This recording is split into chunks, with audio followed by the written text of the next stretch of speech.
Salam əziz qardaşlar, əziz izləyicilər. Xoş gördük hər birinizi, əziz qardaşlar.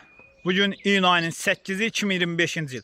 Buyurun baxın, bax belə 60 baş təmiz tatallar cinsi, dəvə qulaq, durnaboğaz, damazlıq dişi toğullar satılır. Heyvanlar da maşallah olsun göz qabağındadır da görürsünüz.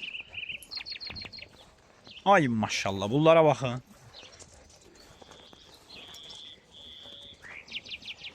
Hərəsi bir ceyranda. Ay maşallah olsun.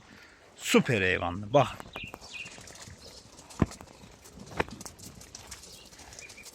Görürsünüz də heyvanlar.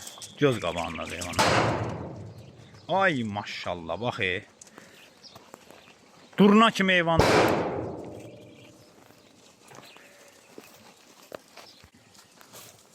Ay maşallah. Görürsünüz də qardaşlar. Süper heyvanlar.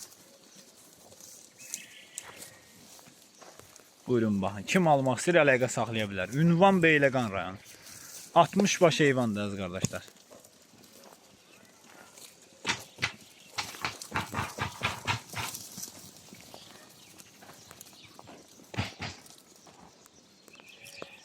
Onu değişik götürüyor. Tamam. Sen de git. Bağlaması gidin.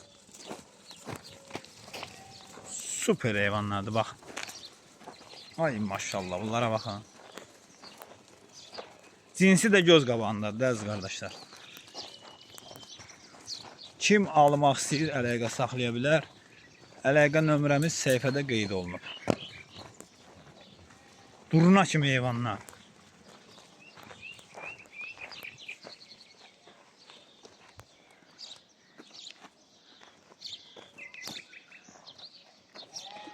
Belə tam ətraflı çəkirəm ki, bax.